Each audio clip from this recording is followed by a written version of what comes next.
Hola. Bienvenidos al canal Misterio Desconocido. Mi nombre es Javier, les invito a suscribirse al canal. Esperando que mis videos sean de su agrado, para poder seguir emitiéndoles temas relacionados con el misterio.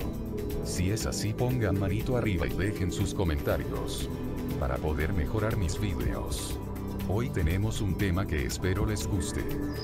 Comencemos.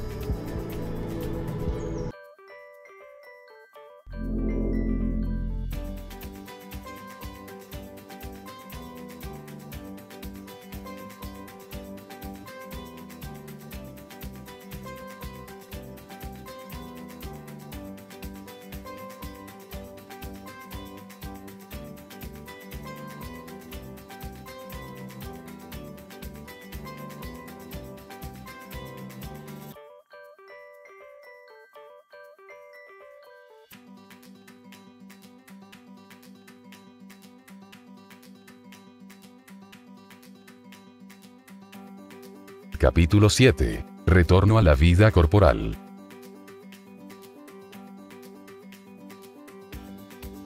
Preludios del regreso.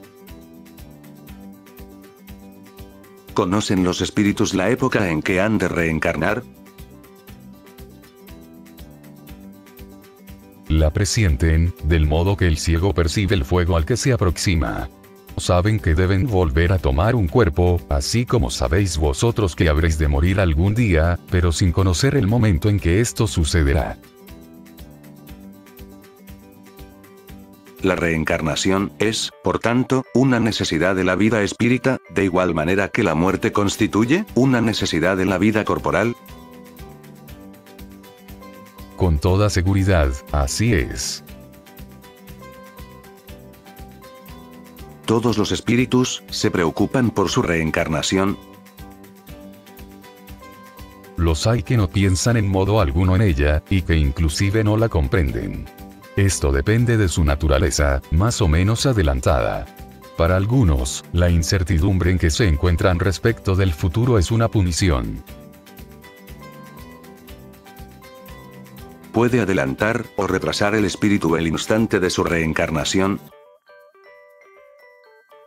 Podrá adelantarlo mediante sus oraciones, y alejarlo si retrocede ante la perspectiva de la prueba que le aguarda, porque entre los espíritus los hay también cobardes e indiferentes. Pero no queda impune si lo hace, sino que sufre por ello, así como el que se rehúsa a tomar un medicamento que podrá curarlo. Si un espíritu se sintiera lo bastante satisfecho, en una situación media entre los espíritus errantes, y no tuviera ambición de ascender, ¿podría prolongar ese estado, en forma indefinida? No, indefinidamente no. El adelanto representa una necesidad que tarde o temprano el espíritu experimenta. Todos deben ascender, puesto que tal es su destino. La unión del alma, con tal o cual cuerpo, ¿está predestinada, o solo a último momento se hace la elección? El espíritu se designa siempre con anterioridad. Al aceptar la prueba que desea sufrir, el espíritu pide encarnarse. Y Dios, que ve, y sabe todo, ha sabido y visto de antemano que tal alma se uniría a determinado cuerpo. ¿El espíritu elige el cuerpo en que ha de encarnar, o únicamente el género de vida que debe servirle de prueba? También puede escoger el cuerpo, por cuanto las imperfecciones de ese cuerpo, que son pruebas para él, lo han de ayudar en su adelanto si supera los obstáculos que en él encuentra. Pero la elección no siempre depende del espíritu. Puede pedirla. ¿Podría el espíritu, a último momento, rehusarse a entrar en el cuerpo escogido para él? Si se negara, sufriría mucho más que aquel que no hubiera intentado ninguna prueba. ¿Puede suceder que un niño que debe nacer, no encuentre un espíritu dispuesto a encarnar en él? Dios proveería a eso. El niño, cuando ha de nacer para vivir, está siempre predestinado a poseer un alma. Nada se ha creado sin un designio. La unión de un espíritu con determinado cuerpo puede ser impuesta por Dios. Puede ser impuesta, así como las diversas pruebas, sobre todo cuando el espíritu no es todavía apto para realizar una elección con conocimiento de causa. A título de expiación podrá ser obligado el espíritu a unirse al cuerpo de cierto niño que, por su nacimiento y la posición que tendrá en el mundo, podrá llegar a ser para él un motivo de castigo. Si sucediera que muchos espíritus se presentan para ocupar un mismo cuerpo que deben hacer, ¿qué es lo que decidirá entre ellos? Muchos pueden pedirlo, pero en semejante caso es Dios quien juzga cuál es el más capaz de cumplir la misión a la que el niño está destinado. No obstante, lo dije ya, el espíritu es designado antes del momento en que ha de unirse al cuerpo.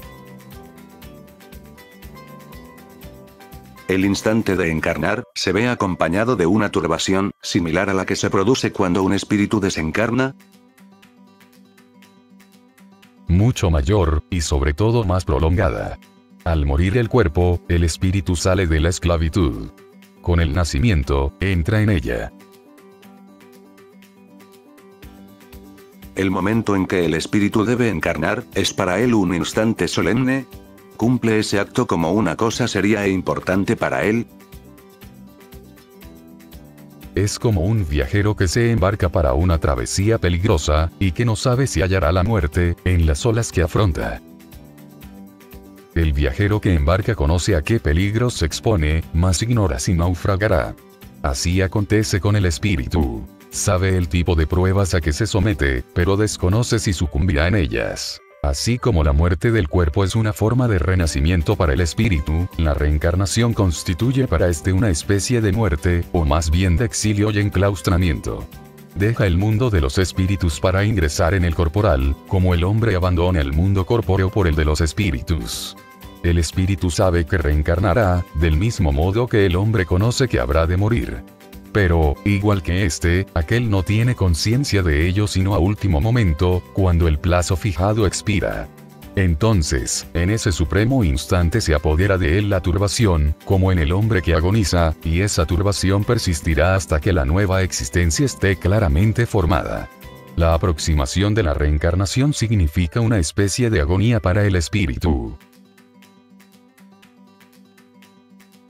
La incertidumbre en que se halla el espíritu, sobre la eventualidad del buen éxito, de las pruebas que sufrirá en la vida, es para él causa de preocupación, antes de su encarnación. Una preocupación muy grande, ya que las pruebas de su existencia lo retrasarán o lo harán adelantar, conforme las soporte bien o mal. En el momento de su reencarnación, es acompañado el espíritu por otros espíritus amigos suyos, que asisten a su partida del mundo espírita, así como acuden a recibirlo cuando en él reingresa. Esto depende de la esfera en que el espíritu habite. Si se halla en alguna de las esferas en que reina el afecto, los espíritus que le aman, lo acompañan hasta el último momento, alentándolo, y a menudo incluso lo siguen en la vida. Los espíritus amigos que nos siguen en la vida, son a veces aquellos a quienes vemos en sueños, testimoniándonos afecto, y que se nos presentan bajo rasgos desconocidos. Con mucha frecuencia son ellos. Acuden a visitarnos, del modo que vosotros vais a ver a un preso. Unión del alma con el cuerpo. ¿En qué momento se une el alma al cuerpo? La unión comienza en la concepción, pero solo es completa en el instante del nacimiento.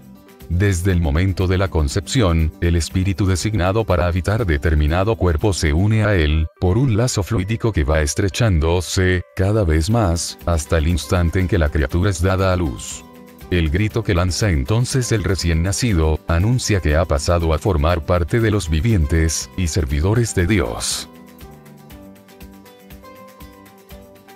La unión entre espíritu y cuerpo, es definitiva desde el momento de la concepción. Durante ese período inicial, ¿podría el espíritu renunciar a habitar el cuerpo, que se le asignó?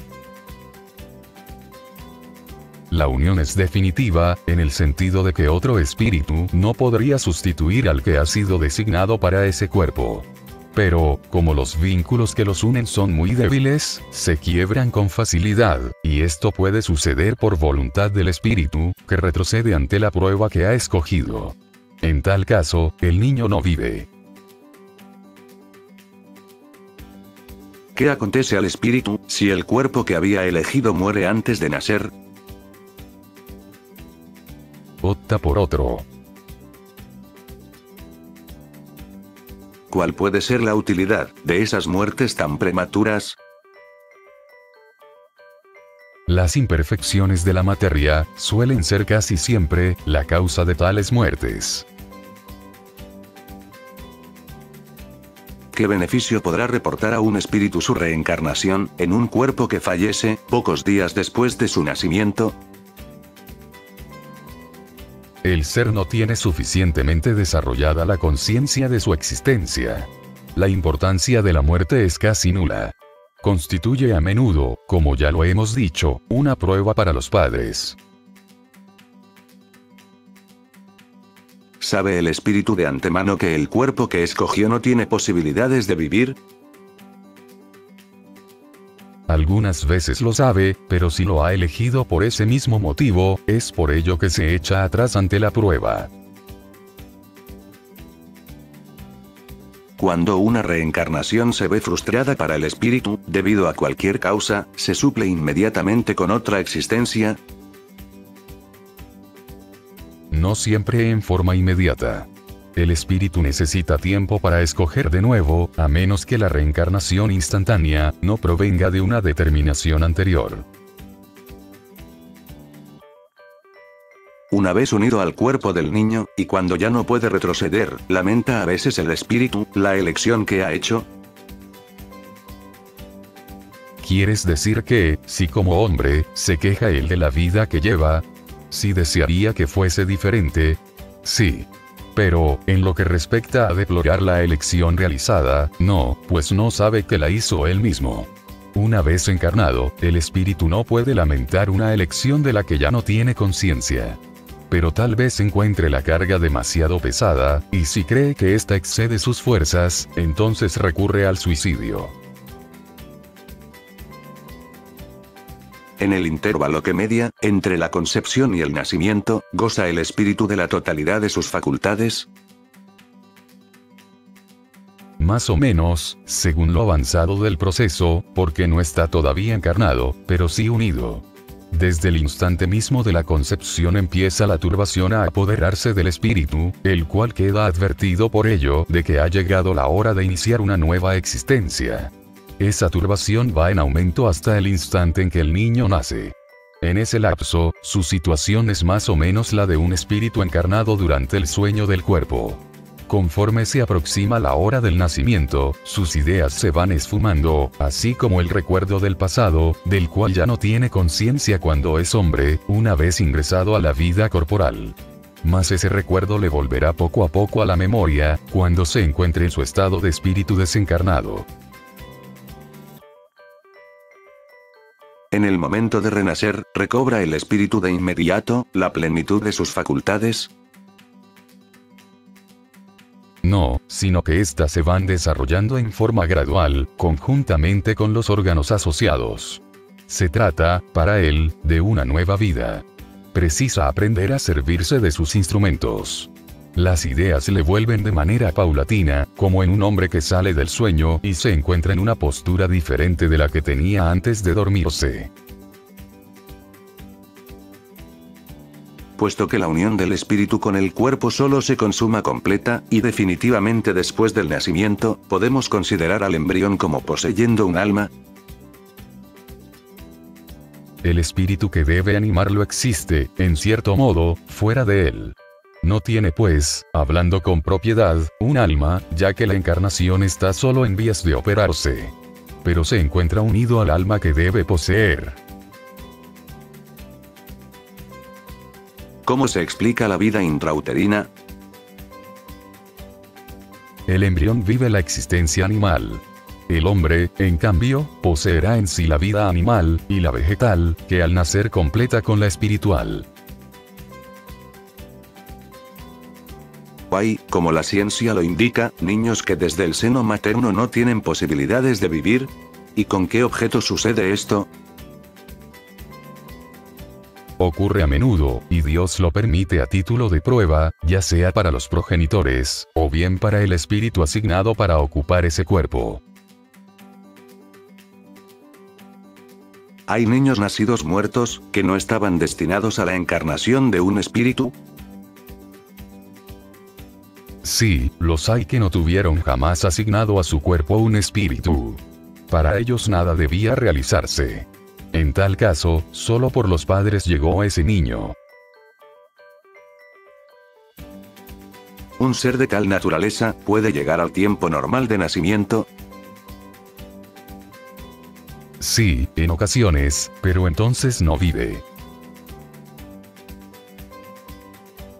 Todo niño que ha sobrevivido a su nacimiento, tiene pues, por fuerza, un espíritu encarnado en él. ¿Qué podría ser sin espíritu? No sería un ser humano. ¿Cuáles son, para el espíritu, las consecuencias del aborto? Una existencia nula, que habrá de reiniciarse. El aborto provocado, constituye un crimen, sea cual fuera el grado, de desarrollo del proceso, de gestación. Siempre hay crimen, desde que transgredís la ley de Dios. La madre, o cualquier otra persona, cometerá en todos los casos un crimen, al quitar la vida al niño antes de su nacimiento, porque ello equivale a impedir al alma que afronte las pruebas cuyo instrumento debía ser el cuerpo. En los casos en que la vida de la madre corre peligro si el niño nace, es un crimen sacrificar a este último, para salvar a aquella. Resulta preferible sacrificar al ser que no existe, y no al ser que existe. Es racional dispensar al embrión las mismas consideraciones que al cuerpo de una criatura que ha vivido. Ved en todo esto la voluntad de Dios y su obra. No tratéis, pues, con ligereza las cosas que debéis respetar. ¿Por qué no respetar aquellas obras de la creación que han quedado truncas, a veces por voluntad misma del Creador? Ello está dentro de sus designios, que nadie está llamado a juzgar. Facultades morales e intelectuales. ¿De dónde le vienen al hombre sus cualidades morales, sean buenas o malas? Son las del espíritu que se haya encarnado en él. Cuanto más puro es el espíritu, tanto más inclinado al bien es el hombre. De ello parecería resultar, que el hombre de bien sea la encarnación de un espíritu bueno, y el individuo vicioso, la de un espíritu malvado. Sí, pero di más bien que es un espíritu imperfecto, de otro modo se podría creer en espíritus siempre malos, a los que llamáis demonios. ¿Cuál es el carácter de las personas, en quienes encarnan los espíritus traviesos y frívolos? Atolondrado, juguetón, y a veces malévolo. ¿Los espíritus tienen pasiones ajenas a la humanidad? No.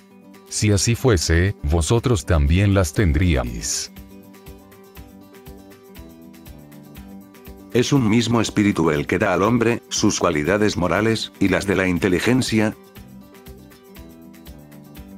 Seguramente, es el mismo, y esto en virtud del grado que ha alcanzado. El hombre no tiene en sí dos espíritus. ¿Por qué hombres muy inteligentes, lo que denota en ellos un espíritu superior, son a veces, al mismo tiempo, profundamente viciosos? Porque el espíritu encarnado no es lo bastante puro, y el hombre cede a la influencia de otros espíritus que son peores aún. El espíritu progresa por una marcha ascendente insensible, pero su adelanto no se verifica en forma simultánea en todos los sentidos. En un periodo puede avanzar en conocimientos. En otro, en moralidad. ¿Qué pensar de la opinión, según la cual las diversas facultades intelectuales y morales del hombre serían el producto de otros tantos espíritus, diferentes encarnados en él, cada uno de los cuales poseería una actitud especial? Al reflexionar, se llega a la conclusión de que es absurda. El espíritu debe poseer todas las aptitudes. Para poder progresar necesita una voluntad única.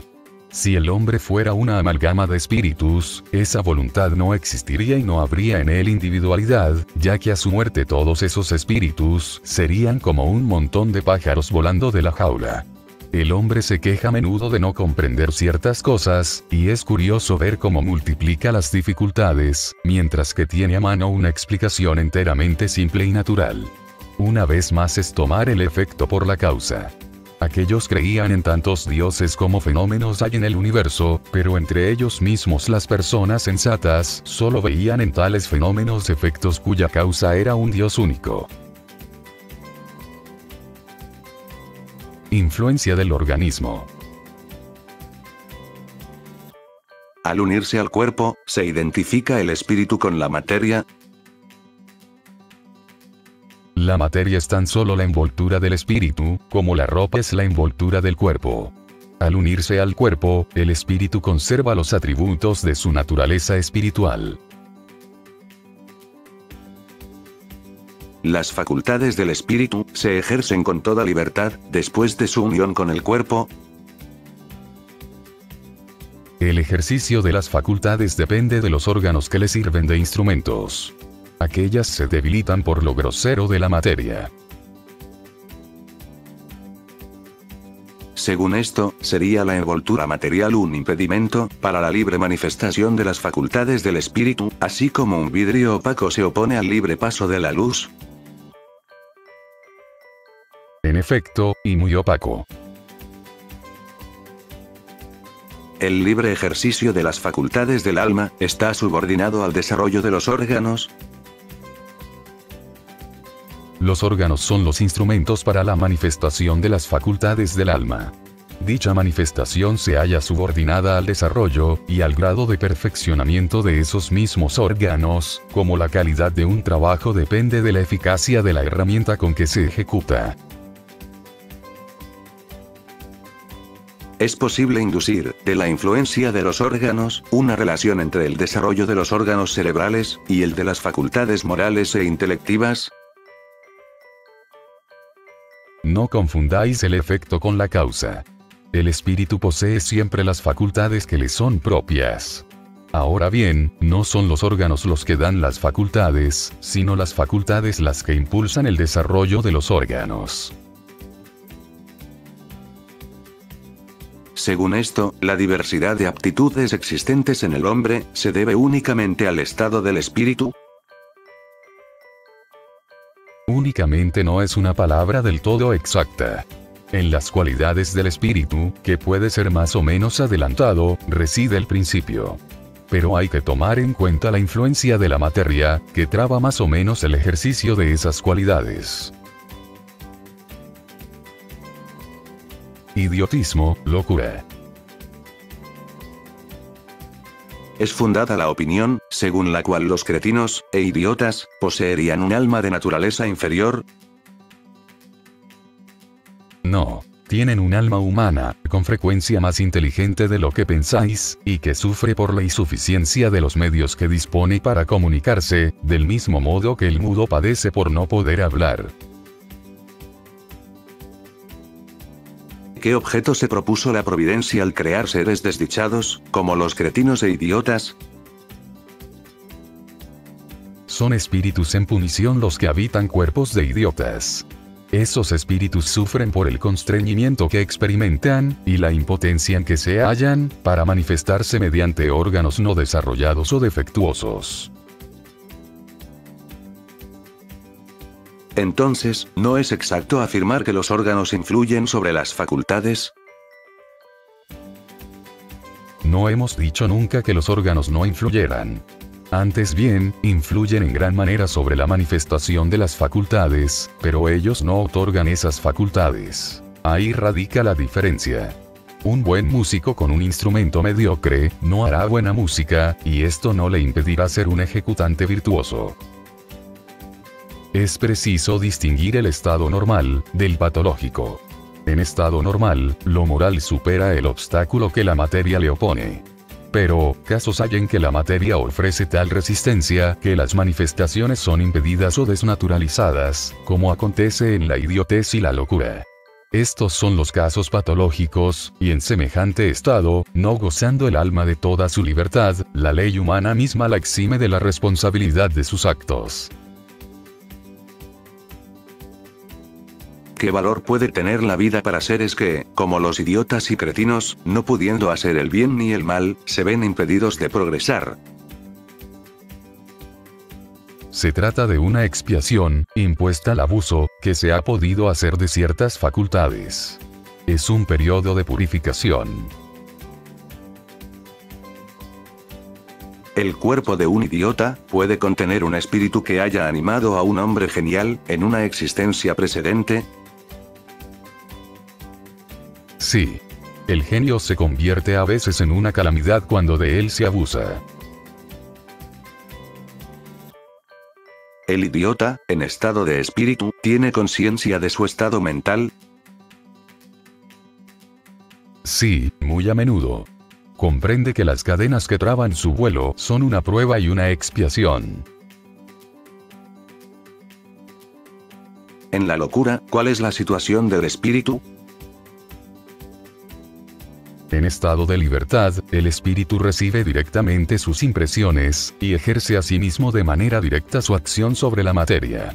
Pero, si se encuentra encarnado, se halla en condiciones del todo diferentes y en la necesidad de hacerlo solo con ayuda de órganos especiales. Si una parte o el conjunto de tales órganos se ha alterado, su acción o sus impresiones, en lo que a dichos órganos concierne, se ven interrumpidas. Si pierde los ojos se vuelve ciego. Si se trata del oído, se torna sordo, etc.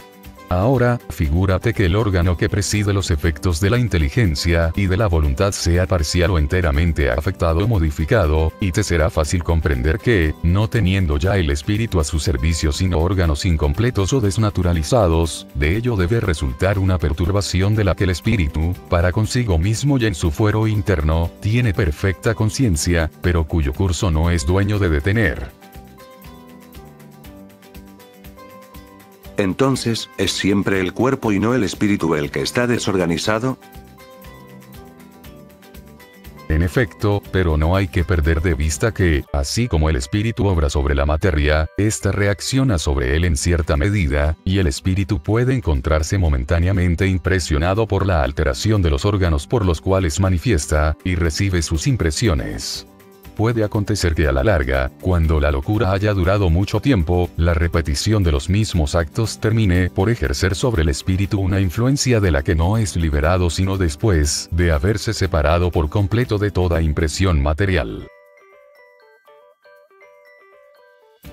¿A qué se debe que la demencia arrastre a veces al suicidio? El espíritu sufre por el constreñimiento que experimenta, y la impotencia en que está de manifestarse libremente, de ahí que busque en la muerte un medio de romper sus ataduras.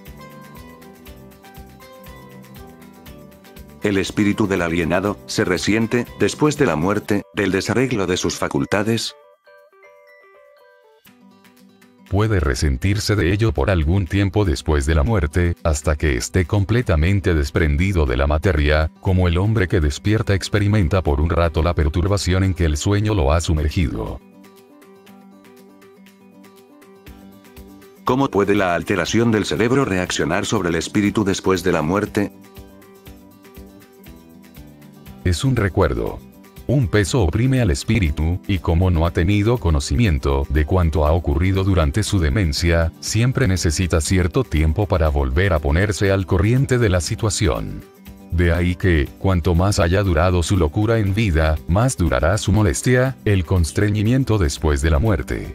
El espíritu desprendido del cuerpo sigue sintiendo durante algún tiempo la impresión de sus ligaduras. De la infancia. El espíritu que anima el cuerpo de un niño está tan desarrollado como el de un adulto. Puede estarlo más, si progresó más. Solo la imperfección de los órganos de que dispone le impide manifestarse. Obra en virtud del instrumento con cuya ayuda puede exteriorizarse. En un niño de tierna edad, el espíritu, fuera del obstáculo que la imperfección de los órganos opone a su libre manifestación, piensa como un niño o como un adulto. Mientras sea niño es natural que los órganos de la inteligencia, sin desarrollarse, no pueden darle toda la intuición de un adulto. En efecto, su inteligencia en ese periodo es muy limitada, y ella está a la espera de que los años hagan madurar su razón. La turbación que acompaña a la encarnación no cesa de súbito, en el instante del nacimiento. Solo en forma gradual se va disipando, con el desarrollo de los órganos. A la muerte del niño, recobra de inmediato el espíritu su primitivo vigor. Debe recuperarlo, puesto que se haya desembarazado de su envoltura carnal. No obstante, solo vuelve a su lucidez anterior cuando el desprendimiento se ha completado, vale expresar, cuando no existe ya ningún lazo entre cuerpo y espíritu. Sufre el espíritu encarnado, durante la niñez, el constreñimiento que la imperfección de sus órganos impone. No. Ese estado constituye una necesidad. Está en la naturaleza y es conforme con las miras de la providencia. Para el espíritu se trata de un periodo de reposo. ¿Qué utilidad tiene, para el espíritu, el hecho de pasar por el estado de infancia? Puesto que el espíritu encarna con el objeto de perfeccionarse, durante ese periodo es más accesible a las impresiones que recibe y que pueden cooperar a su adelanto, al cual deben contribuir aquellas personas que están a cargo de su educación. ¿Por qué el llanto es el primer grito del niño recién nacido? Para despertar el interés de la madre, y provocar los cuidados que le son precisos. ¿No comprendes que si solo lanzara exclamaciones de alegría, cuando aún no sabe hablar, las personas mayores se inquietarían poco de lo que él necesita? Admirar en todo, pues, la sabiduría de la providencia.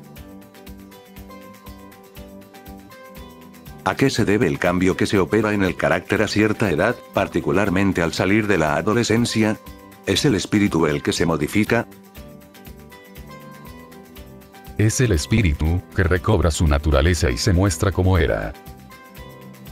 No conocéis el secreto que ocultan los niños en su inocencia. No sabéis lo que son, lo que han sido ni lo que serán. Y, sin embargo, los amáis, los acariciáis, como si fueran parte de vosotros mismos, de tal manera que el amor de una madre para con sus hijos es considerado el más grande amor que un ser pueda dispensar a otro ser. ¿De dónde procede esa dulce afección, esa tierna benevolencia que incluso los extraños demuestran al niño? ¿Lo sabéis? No. Y es esto lo que voy a explicaros. Los niños son espíritus que Dios envía a nuevas existencias. Y para que no puedan reprocharle una severidad excesiva, les concede todas las apariencias de la inocencia. Aun en un niño de mala índole, sus malas acciones se recubren por la inconsciencia de sus actos.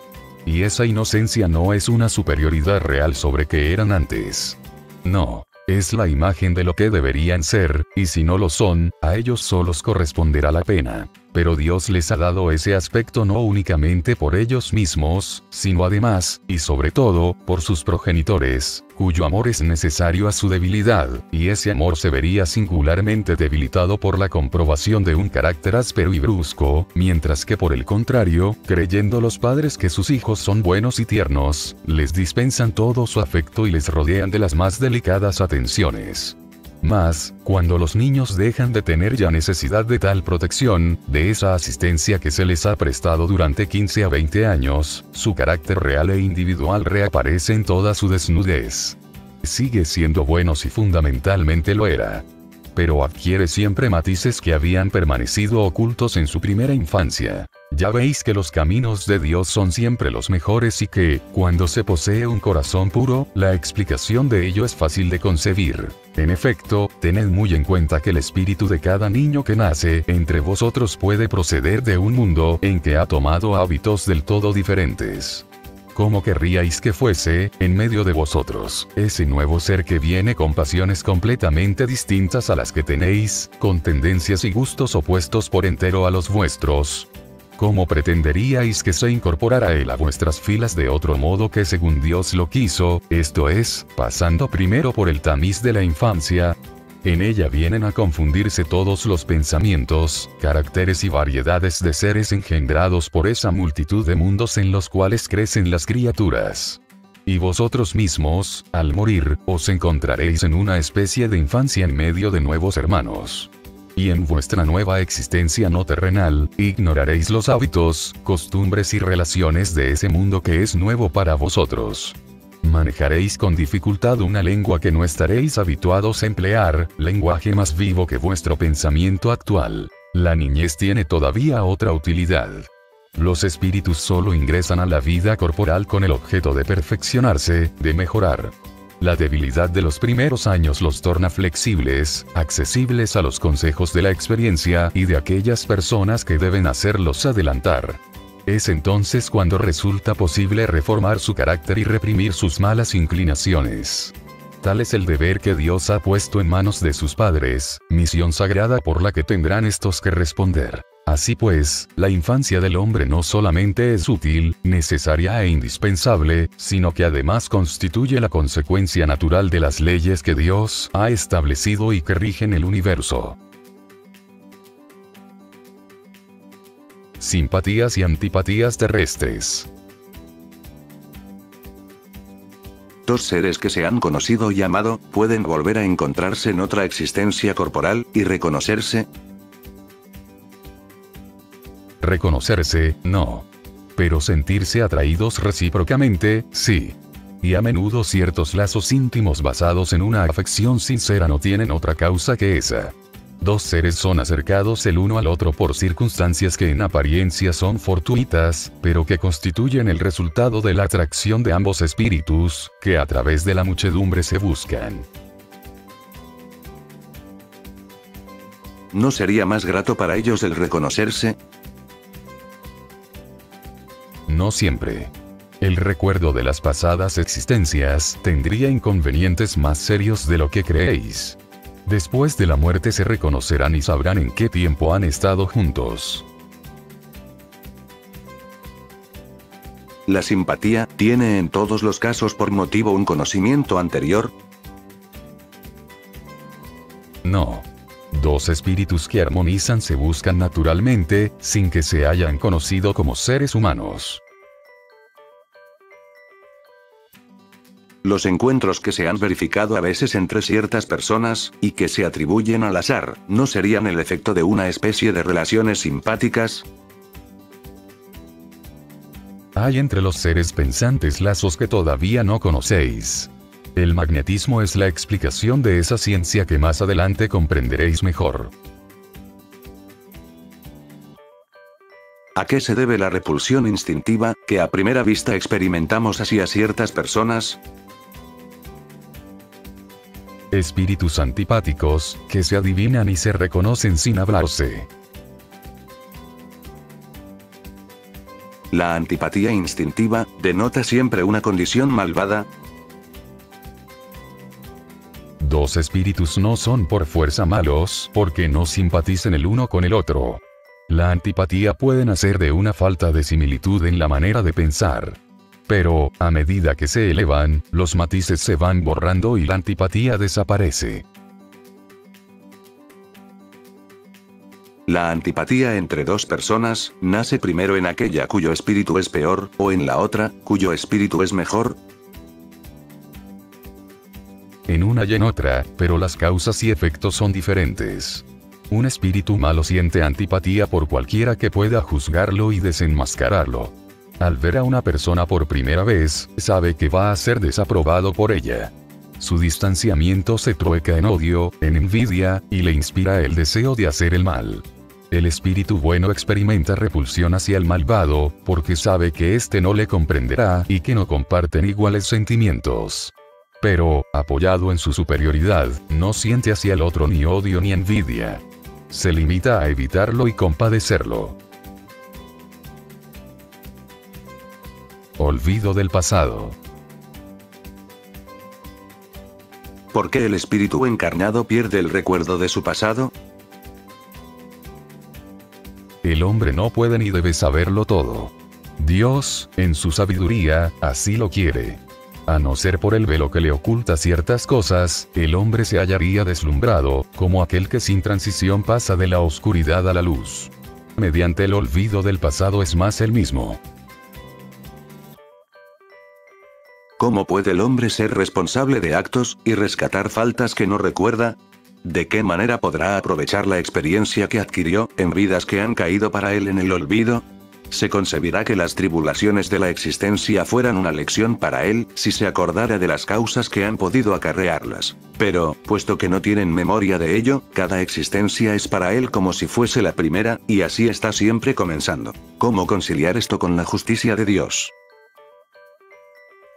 En cada nueva vida el hombre tiene más inteligencia y puede distinguir mejor el bien del mal. ¿Dónde estaría su mérito si se acordara de todo el pasado? Cuando el espíritu retorna a su existencia primitiva, la espírita, toda su pasada vida se desarrolla ante él.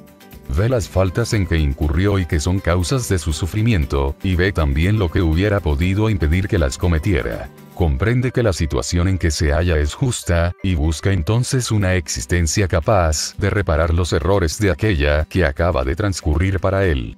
Busca pruebas análogas a las que pasó antes, o las luchas que considere adecuadas para su adelanto, y pide a los espíritus superiores que le ayuden en esa nueva tarea que emprende, porque sabe que el espíritu que le será asignado por guía, en esa nueva encarnación tratará de hacerle reparar sus culpas, dándole una especie de intuición de las que cometió.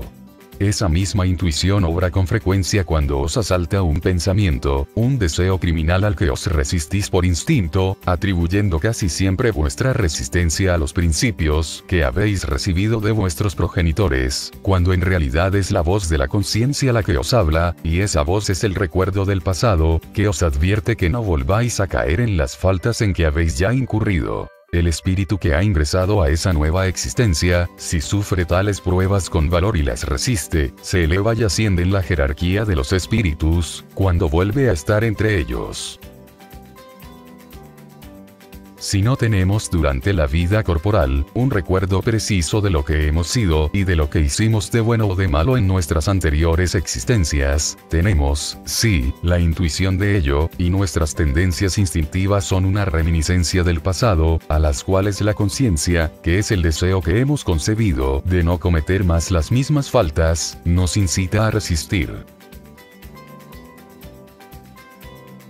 En los mundos más adelantados que el nuestro, donde no están sujetos a todas nuestras necesidades físicas, y a nuestras enfermedades, ¿comprenden los hombres que son más dichosos que nosotros? En general, la felicidad es relativa, la sentimos por comparación con un estado menos venturoso. Como quiera que, en definitiva, algunos de esos mundos, si bien mejores que el nuestro, no se hallan en estado de perfección, los hombres que los habitan deben de tener también motivos de disgusto o pena, dentro de su género. Entre nosotros el rico, que no padece angustias de las necesidades materiales como el pobre, no por eso deja de tener tribulaciones que amargan su vida. Ahora bien, yo pregunto si, en su posición, los habitantes de esos mundos no se creen tan desafortunados como nosotros, y no se quejan de su suerte, puesto que no disponen del recuerdo de una existencia peor, para que puedan compararla con la presente. Para esto hay que dar dos respuestas distintas. Existen mundos, entre aquellos a que te refieres, cuyos moradores tienen un recuerdo muy claro y preciso de sus vidas pasadas. Estos, como lo comprenderás, pueden y saben evaluar la felicidad que Dios les permite disfrutar. Pero hay también otros en que sus habitantes, colocados, como has dicho, en mejores condiciones que vosotros, no por ello dejan de experimentar serios disgustos o pesares, y hasta desgracias. Estos no aprecian su dicha actual, por la misma circunstancia de que no poseen recuerdo de una situación todavía más infortunada. Pero si no la evalúan como hombres, sí lo hacen como espíritus. ¿Podemos obtener algunas revelaciones acerca de nuestras existencias anteriores? No siempre. Sin embargo, muchos saben lo que han sido, y lo que hacían. Si se les permitiera decirlo en voz alta, harían singulares revelaciones sobre su pasado. Ciertas personas creen poseer un vago recuerdo de un pasado desconocido, el cual se les presenta como la imagen fugaz de un sueño que en vano se intenta aprender. ¿Esta idea es solo una ilusión? En ocasiones es real. Pero a menudo también constituye una ilusión contra la cual hay que ponerse en guardia, porque puede ser el efecto de una imaginación sobreexcitada. En las existencias corporales, de naturaleza más elevada que la nuestra, ¿es más preciso el recuerdo de las vidas pasadas? Sí. A medida que el cuerpo se va tornando menos material, recordamos mejor. La memoria del pasado es más clara en aquellos que habitan mundos de un orden superior. Puesto que las inclinaciones instintivas del hombre son una reminiscencia de su pasado, se deduce de ello que, por medio del estudio de esas tendencias, puede conocer las faltas en que ha incurrido. A no dudarlo, pero solo hasta cierto punto. Hay que tomar en cuenta el mejoramiento que ha podido operarse en el espíritu y las resoluciones que haya tomado en estado errante. La vida actual puede ser mucho mejor que la precedente. ¿Podría asimismo ser peor? Esto es, ¿puede el hombre cometer en una existencia faltas en la que no ha incurrido en su vida precedente? Ello depende de su grado de adelanto. Si no sabe resistir las pruebas, podrá ser arrastrado a nuevas faltas, que son la consecuencia de la posición que ha escogido. Pero, en general, tales equívocos señalan más bien un estado estacionario que uno retrógrado, por cuanto el espíritu puede avanzar o detenerse, pero no retrocede. Visto que las vicisitudes de la vida corpórea son a la vez una expiación de pasadas faltas, y también pruebas relativas a su porvenir, se sigue de ello que de la índole de tales vicisitudes, se pueda inducir el género de la existencia anterior. Muy a menudo, puesto que cada cual es castigado por donde pecó. No obstante, no habría que considerar esto como una regla absoluta. Las tendencias instintivas son un indicio más seguro, porque las pruebas que el espíritu sufre tanto pueden guardar relación con su porvenir como con su pasado. Llegado al término que la providencia ha señalado para vida errante, el mismo espíritu elige las pruebas a las cuales desea someterse a fin de apresurar su adelanto, esto es, el tipo de existencia que cree más adecuado para proveerle los medios para ello. Y tales pruebas están siempre en relación con las faltas que debe expiar. Si las supera, se eleva. Si cae vencido por ellas, tiene que comenzar una vez más. El espíritu goza siempre de su libre arbitrio. En virtud de esa libertad escoge, en el estado de espíritu, las pruebas de la vida corporal, y en el estado de encarnación delibera qué hará o qué no hará, y opta entre el bien y el mal. Negar al hombre el libre albedrío, sería rebajarlo a la categoría de máquina. Una vez reintegrado a la vida corpórea, el espíritu pierde en forma temporaria el recuerdo de sus existencias anteriores, como si un velo se las ocultara. Con todo, a veces tiene de ellas una vaga conciencia, y en ciertas circunstancias incluso pueden serle reveladas. Pero en tales casos ello sucede por voluntad de los espíritus superiores, que lo hacen en forma espontánea, con una finalidad útil, y nunca para satisfacer una vana curiosidad. En lo que toca a las vidas futuras, en ningún caso pueden ser reveladas, en razón que dependen de la manera como se cumple la existencia presente y de la ulterior elección del espíritu.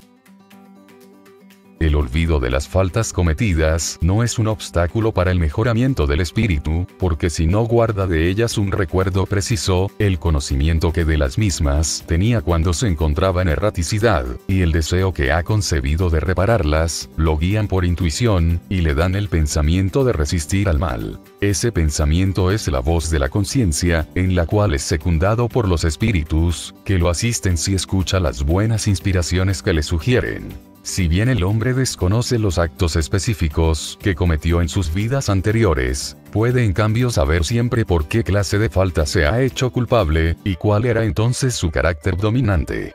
Le basta estudiarse a sí mismo, y por allí puede deducir lo que ha sido, no por lo que es ahora, sino por las tendencias que en la actualidad manifiesta.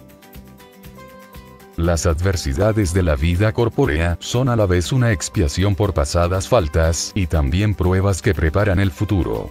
Nos depuran y elevan, según las toleremos con resignación y sin murmurar. La índole de las vicisitudes y pruebas que soportamos puede también instruirnos acerca de lo que hemos sido y sobre lo que hicimos, así como en la tierra juzgamos los actos de un culpable por la pena que la ley le inflige. Así pues, uno será castigado en su orgullo mediante la humillación, que para él significa una existencia subalterna. El mal rico y el avaro, por la miseria. El que sido duro para con los demás, mediante los rigores que deberá sufrir. El tirano, por la esclavitud. El mal hijo, por la ingratitud de sus propios descendientes. El perezoso, por un trabajo forzado, y así sucesivamente.